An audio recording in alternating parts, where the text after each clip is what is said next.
দেখছেন কলকাতা টিভি, ভাস্বতী রয়েছে আপনাদের সঙ্গে। শুরু করছি জেলার সারাদিন। বন্যা পরিস্থিতি নিয়ে পূর্ব বর্ধমানে প্রশাসনিক বৈঠক। ঘূর্ণাবর্তের জন্য দুদিন বৃষ্টি হবে, ফের বন্যার আশঙ্কা আবহাওয়া দফতরের। জেলার আধিকারিকদের 24 ঘন্টার জন্য সতর্ক থাকতে নির্দেশ মুখ্যমন্ত্রী মমতা বন্দ্যোপাধ্যায়ের। বন্যা পরিস্থিতি নিয়ে পূর্ব বর্ধমানে প্রশাসনিক বৈঠক, কি জানিয়েছেন মুখ্যমন্ত্রী শোনাবো।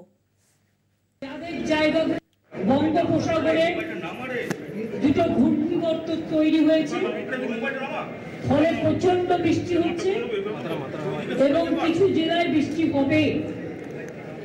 যাদের জায়গাগুলো ইতিমধ্যেই জলে ঢেকে আছে, নতুন করে যদি বর্ষা হয় আর সেই বর্ষার জল যদি আবার আসে এবং ডিভিসি যদি আবার জল ছাড়ে,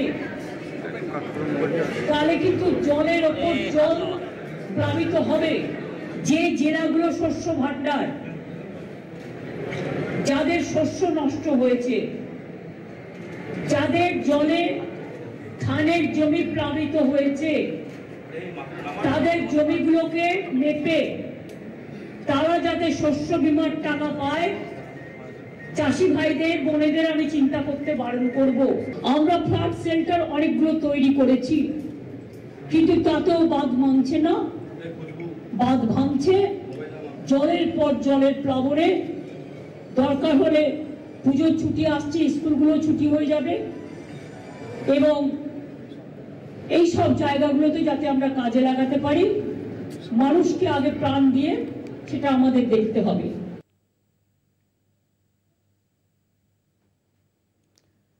আর এবার যে খবরে নজর রাখবো, ব্যবসায়ীকে অপহরণ করে মুক্তিপণের দাবি। 20 লক্ষ টাকা মুক্তিপণ দাবি অপহরণকারীদের। মালদহ থেকে উদ্ধার ব্যবসায়ী, গ্রেফতার 6 জন। মালদহ ও গড়ফা থানার যৌথ উদ্যোগে উদ্ধার ব্যবসায়ী। 19 ঘন্টার মধ্যে ব্যবসায়ীকে উদ্ধার করে পুলিশ। সিসিটিভি ও টাওয়ার লোকেশন দেখে ব্যবসায়ীকে উদ্ধার। রিয়া মাঝি আমাদের প্রতিনিধি রয়েছেন ফোন লাইনে। রিয়া, অপহরণকারীদের যেমনটা জানা যাচ্ছে যে মুক্তিপণের দাবি করেছিলেন অপহরণকারীরা, তাদের কি এখনো কোনো খোঁজ পাওয়া গিয়েছে, কি জানা যাচ্ছে?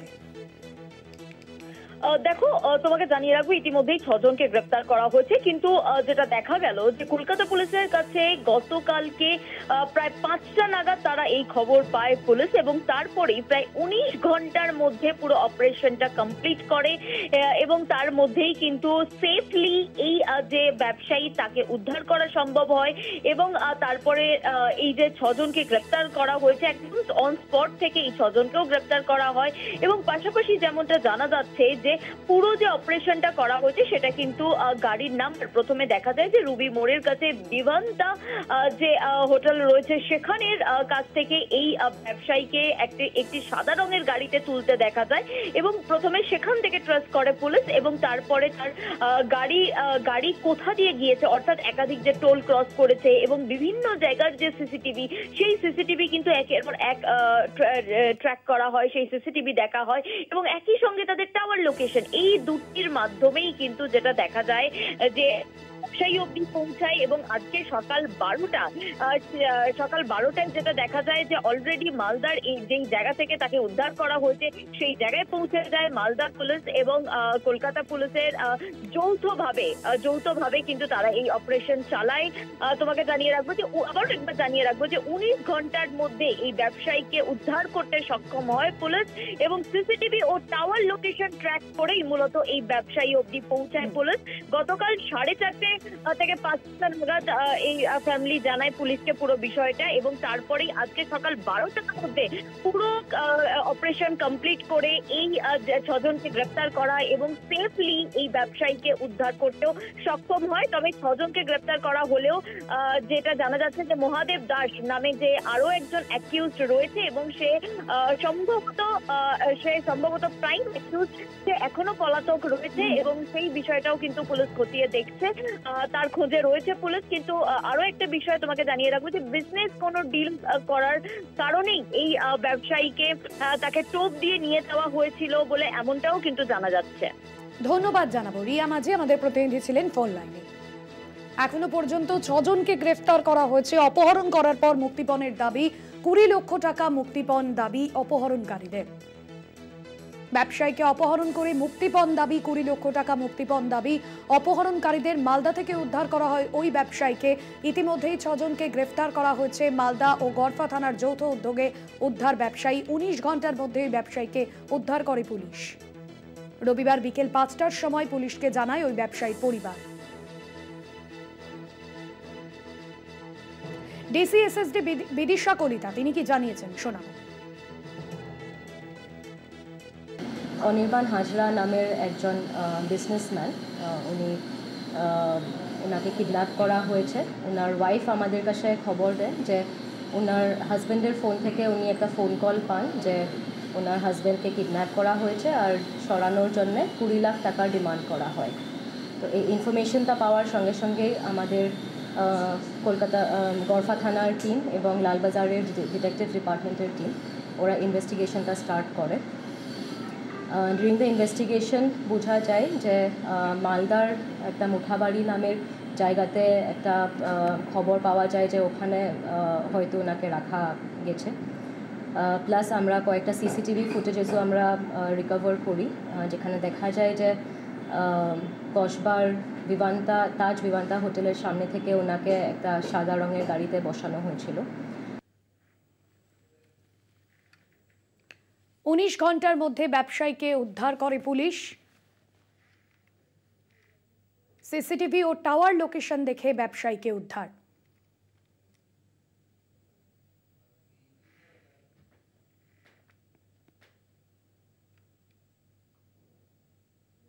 গরু পাচার মামলায় জামিন এনামুল হকের। ইডি মামলায় সুপ্রিম কোর্টে জামিন এনামুলের। অনুব্রত মণ্ডলের পর এবার জামিন পান এনামুল হকও। আপনাদের জানিয়ে রাখবো, এর আগে অনুব্রত মণ্ডলের কন্যা সুকন্যা মণ্ডল এবং তারপর অনুব্রত মণ্ডল। এবার গরু পাচার মামলায় অনুব্রত মণ্ডলের পর জামিন এনামুল হকের। সুপ্রিম কোর্টে জামিন পেলেন এনামুল হক। ইডি মামলায় সুপ্রিম কোর্টে জামিন পেলেন এনামুল হক। অনুব্রত মণ্ডলের পর জামিন এনামুল হকের।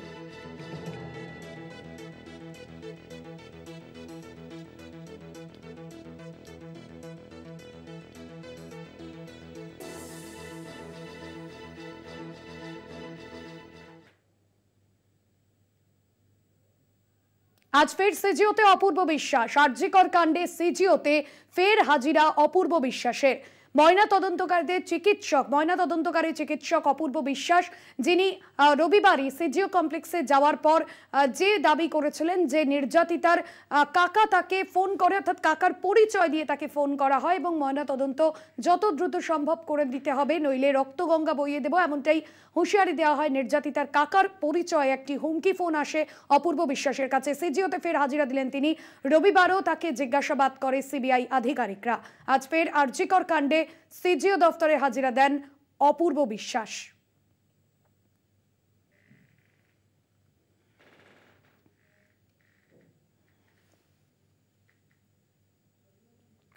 রিয়া মাঝি আমাদের প্রতিনিধি রয়েছেন ফোন লাইনে।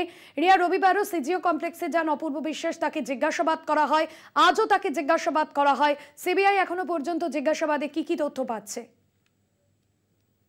দেখো, আজকে অপূর্ব বিশ্বাস যে কিনা সিনিয়র সার্জন, তাকে কিন্তু আজকে জিজ্ঞাসাবাদ করা হচ্ছে। গতকালকে আমরা দেখেছিলাম যে এই সিনিয়র সার্জন অপূর্ব বিশ্বাস, অটোপসি সার্জন সহ একাধিক জনকে কিন্তু জিজ্ঞাসাবাদ করা হয়েছে এবং কালকের পর আজকে ফের তলব করা হয়েছে অপূর্ব বিশ্বাস। তিনি কিন্তু আজকেও এসেছেন সিবিআই দপ্তরে। মূলত যেটা দেখা গেল যে গতকাল যখন অপূর্ব বিশ্বাস বেরোচ্ছিলেন, তিনি কিন্তু বিস্ফোরক মন্তব্য করেন। তিনি বলেন যে যেই সময় তিনি সেখানে ছিলেন, 9 তারিখে তিনি দায়িত্বে ছিলেন এবং পিএম করানোর জন্য পরিবারের তরফ থেকেই তার চাপ দেওয়া হয় এবং পরিবারের একজন যে কিনা তরুণীর কাকা বলে নিজেকে পরিচয় দিয়েছিল, সেই এক্স কাউন্সিলর, তার নামটা জানা না থাকলেও তিনি বলেন যে এক্স কাউন্সিলর, তিনি নাকি বলেন যে পিএম যদি সেই দিনকেই না হয় সেক্ষেত্রে কিন্তু রক্তগঙ্গা বইয়ে দেবে বলে এমনটাই মন্তব্য বা এমনটাই হুমকি দেয় অপূর্ব বিশ্বাসকে। তিনি কিন্তু এমনটাই মেনশন করেন এবং এই যে একাধিক বিষয়, অর্থাৎ পিএম এর সময় কারা কারা ছিলেন এবং কি প্রসেসে পিএম করা হয়েছিল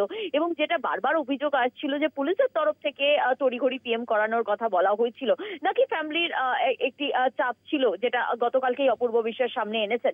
এই পুরো বিষয়গুলো নিয়েই কিন্তু মূলত জিজ্ঞাসাবাদ করা হচ্ছে। অপূর্ব বিশ্বাসকে গতকাল করা হয়েছে এবং আজকেও করা হচ্ছে এবং দীর্ঘক্ষণ হয়ে গিয়েছে, এখনো কিন্তু জিজ্ঞাসাবাদ পর্ব চলছে বলে এমনটাই সিবিআই সূত্রে খবর।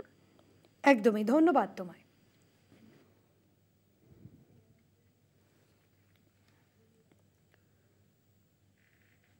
আরজিকর কাণ্ডে বিস্ফোরক অটোপসি সার্জন অপূর্ব বিশ্বাস।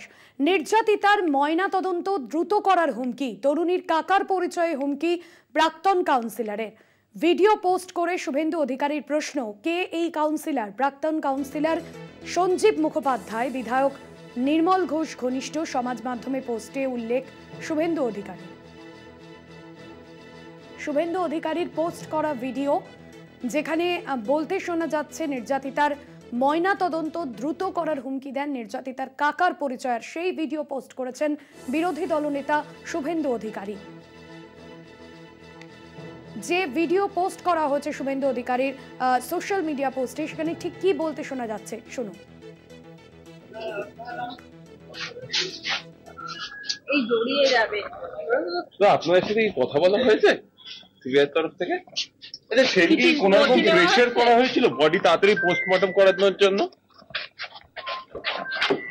কোন নথি কি আসতে বলা হয়েছে? আবার কি তলব করা হয়েছে? কোন রকম কি প্রেশার ছিল যে তাড়াতাড়ি পোস্টমর্টম করার জন্য? পোস্টমর্টম করবার জন্য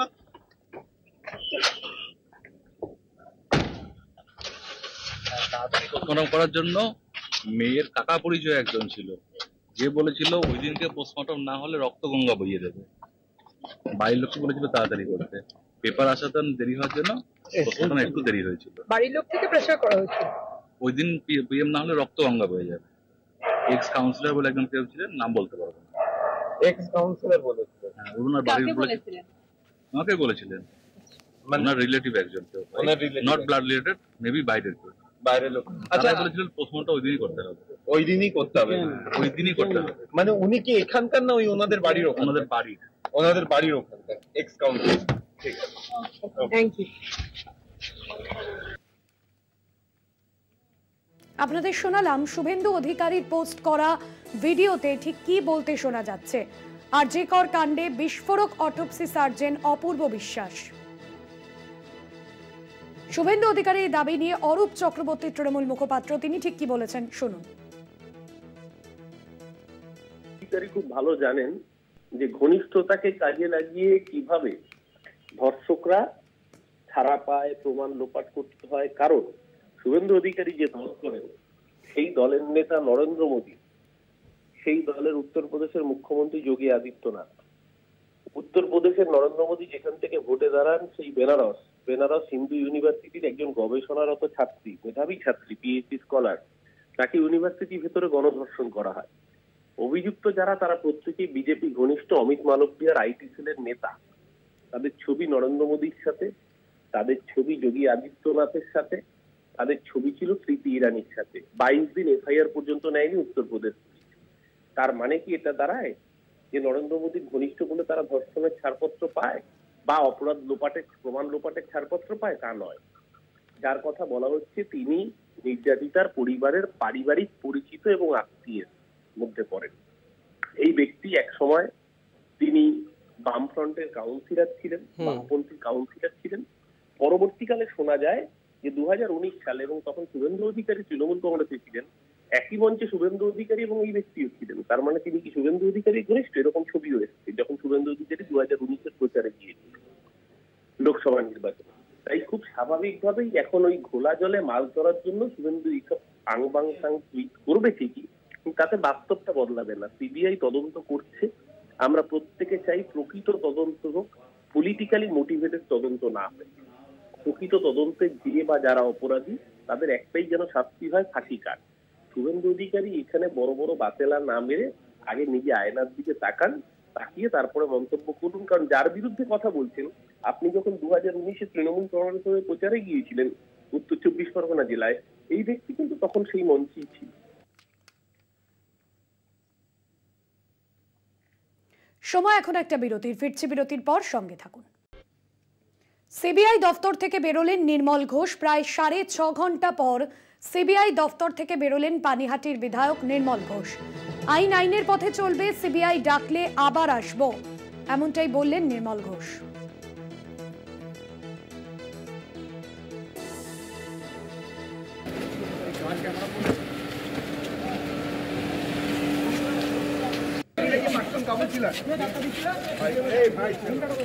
ভাই ভালো থেকো তোমরা। এই ব্যাপারটা নিয়ে এটা সিবিআই অফিস, তুমি মনে রেখো। আমি তো বলছি তোমরা এসো না, আমি সব কথা বলবো, বাট এটা আইনের পথ ধরে চলবে। We want justice. Jahangir Hossain আমাদের প্রতিনিধি রয়েছেন ফোন লাইনে। জাহাঙ্গীর, কি জানা যাচ্ছে বিষয়?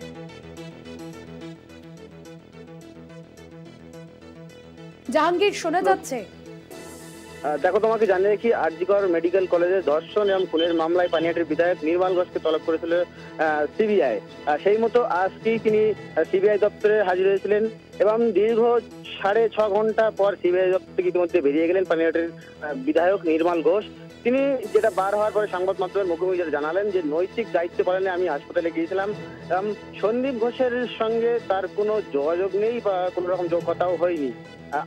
পাশাপাশি তারাও বলেন যে আইনের পথে চলবে।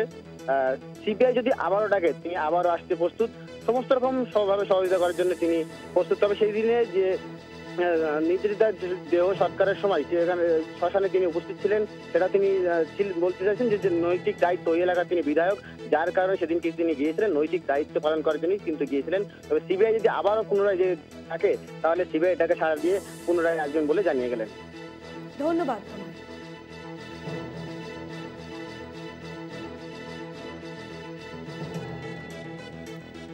আইনের পথে চলবে, সিবিআই ডাকলে আবার আসবো, এমনটাই জানালেন সিবিআই দপ্তর থেকে বেরিয়ে নির্মল ঘোষ। প্রায় 6.5 ঘন্টা পর সিবিআই দপ্তর থেকে বেরোলেন পানিহাটির তৃণমূল বিধায়ক নির্মল ঘোষ। আইনের পথে চলবে, সিবিআই ডাকলে আবারও আসবো, এমনটাই জানিয়েছেন নির্মল ঘোষ। দীর্ঘ 6.5 ঘন্টা জিজ্ঞাসাবাদ করা হয় পানিহাটির তৃণমূল বিধায়ক নির্মল ঘোষকে। আরজিকর কাণ্ডে নির্যাতিতার দেহ শেষকৃত্য করাতে তার গুরুত্বপূর্ণ ভূমিকা ছিল, এমনটাই দাবি ছিল সিবিআই সূত্রে।